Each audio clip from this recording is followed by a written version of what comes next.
আসসালামু আলাইকুম রহমতুল্লাহ বারকাতুহু। বিসমিল্লাহ রহমান রহিম। প্রিয় দেশবাসী, আজকে অত্যন্ত গুরুত্বপূর্ণ কথা নিয়ে আপনাদের কাছে এসেছি। আমাদের প্রিয় মাতৃভূমি ৭১-এর পর থেকে ৩৬শে জুলাই অর্থাৎ ৫ই আগস্টের পূর্ব মুহূর্ত পর্যন্ত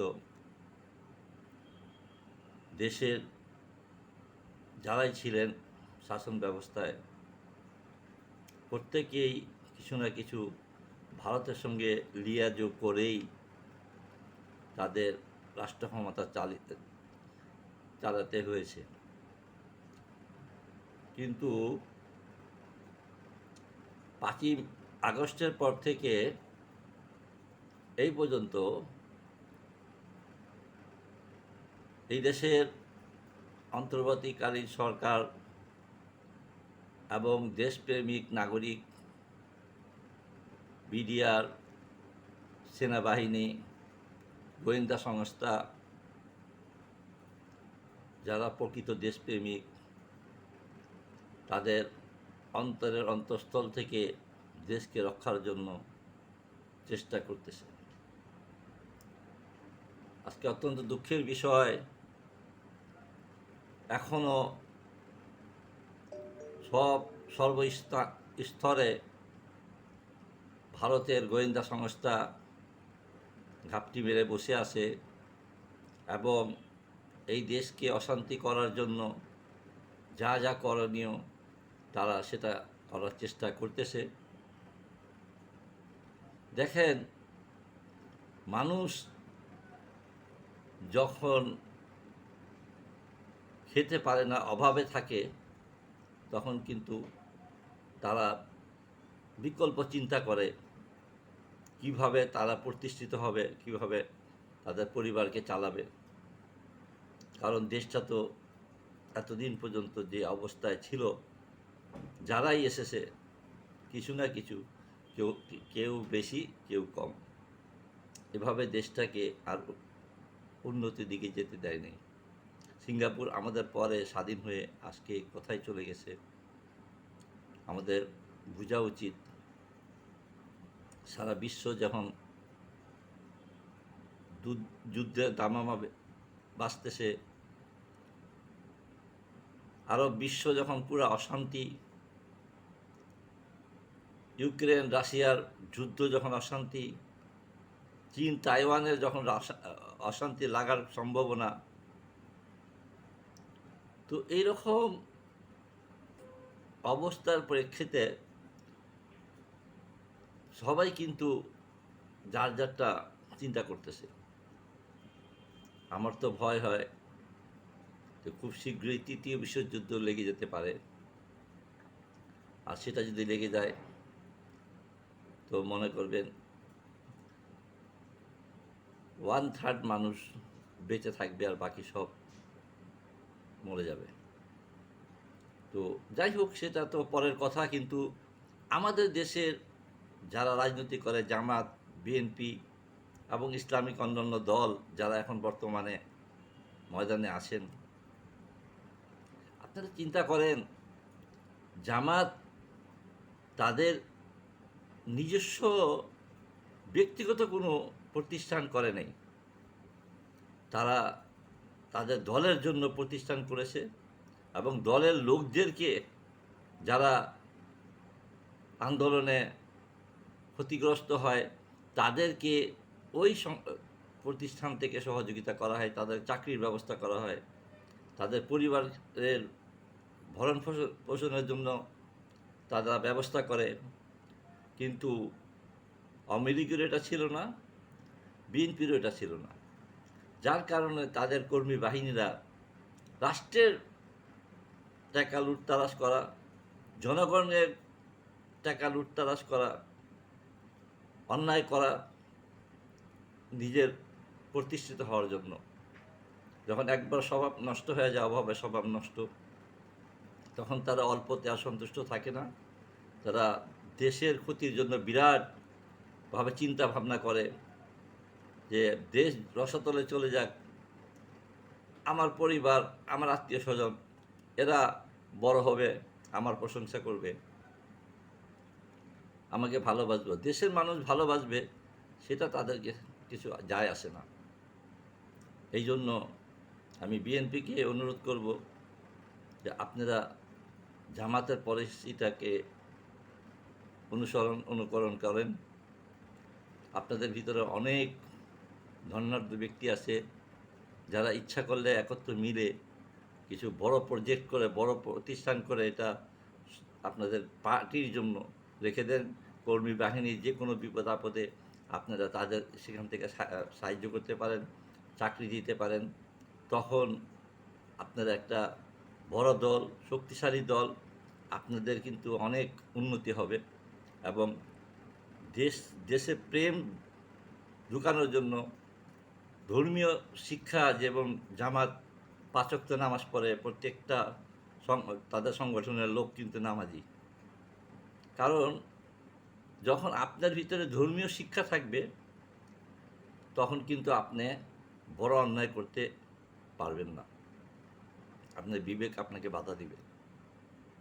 আজকে আমাদের ভিতরে দেখতেছি এই যে কিছু আলেম নামধারী লোক যারা বিগত সরকারের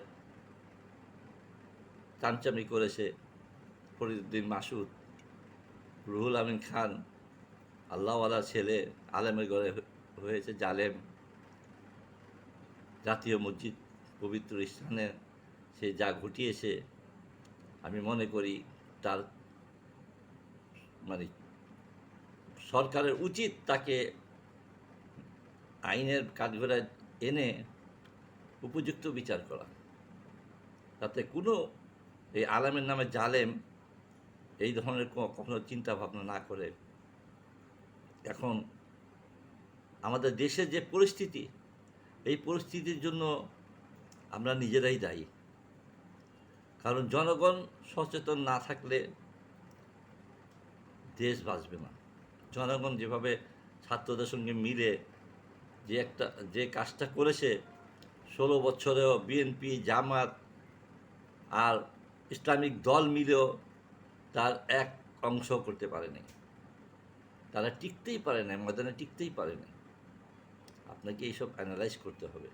যারা সামনে রাষ্ট্র চালাবেন তাদেরকে কিন্তু এইসব শিক্ষা নিতে হবে যে দেশের উন্নতি হলে, জনগণের উন্নতি হলে আপনার পরিবারের উন্নতি হবে, আপনার আত্মীয় স্বজনের উন্নতি হবে। আর এই দেশকে ভালোবাসতে হলে আপনারা এই ভারতের এই ষড়যন্ত্র থেকে মানে রুখতে হবে। এবং তাদের এই রয়ের যে একটা বড় অঙ্ক এখনও ঘাপটি মেরে বসে আছে বিভিন্ন সংস্থার ভিতরে, বেছে বেছে যারা দেশপ্রেমিক গোয়েন্দা সংস্থা আছেন এবং আর্মি পার্সন, বিডিআর যারাই আছেন, পুলিশ বাহিনী, আপনারা খুঁজে খুঁজে বের করে তাদেরকে আইনের আওতায় নিয়ে আসেন। কারণ যতক্ষণ পর্যন্ত ভারতের এই প্রভাবমুক্ত না হবে দেশ, ততক্ষণ পর্যন্ত দেশের কোনো উন্নতি হবে না। আমাদের দেশের এখন বর্তমান আপনারা পরিস্থিতি আপনারা জানতেই আছেন যে এখন কিন্তু আর লুটপাট করতে পারতেছে না।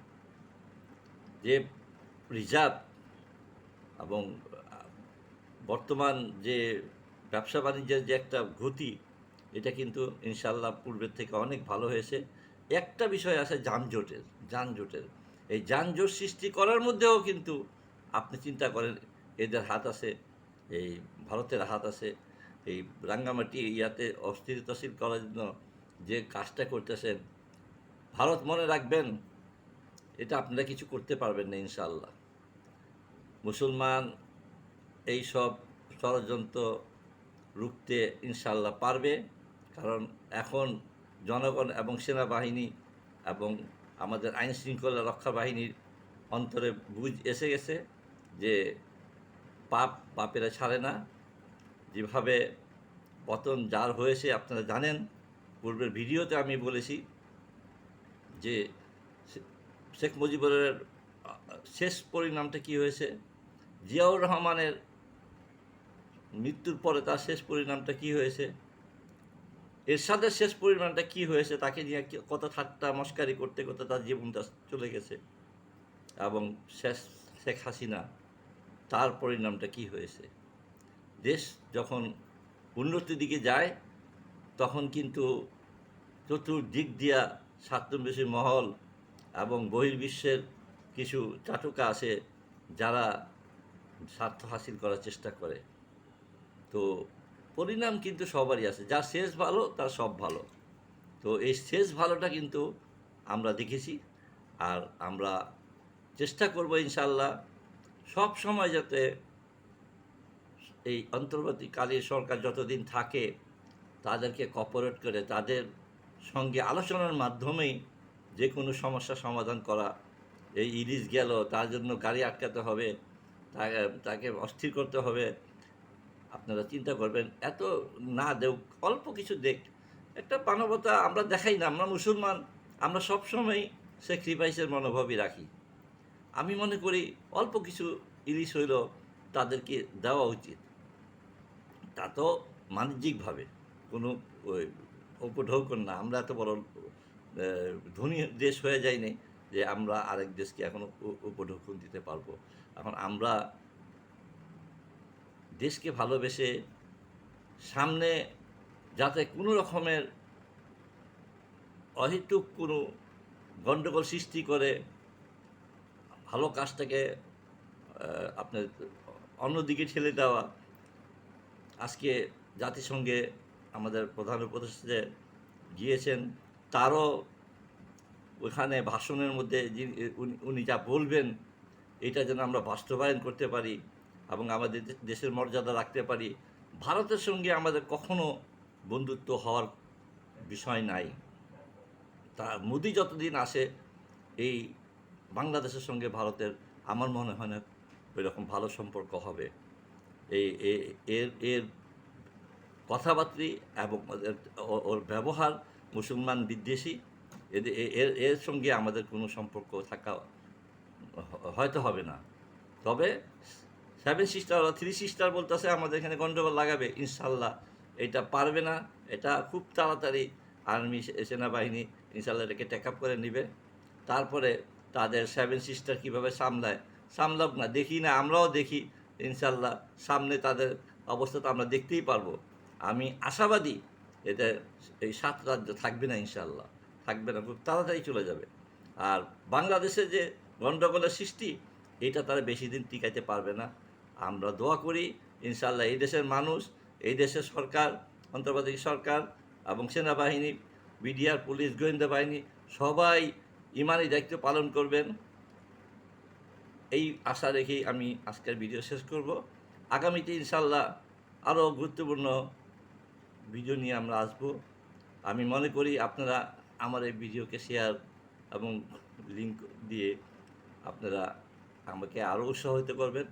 আমি গবেষণা করে যতটুকু পারি দেশের ভালোর জন্য সচেতন করার চেষ্টা করব সরকার এবং এই দেশবাসীকে, যাতে আল্লাহ পাক এই দেশকে সামনে উন্নতির দিকে নিয়ে যায়। আসসালামু আলাইকুম ওয়া রাহমাতুল্লাহি ওয়া বারাকাতুহু।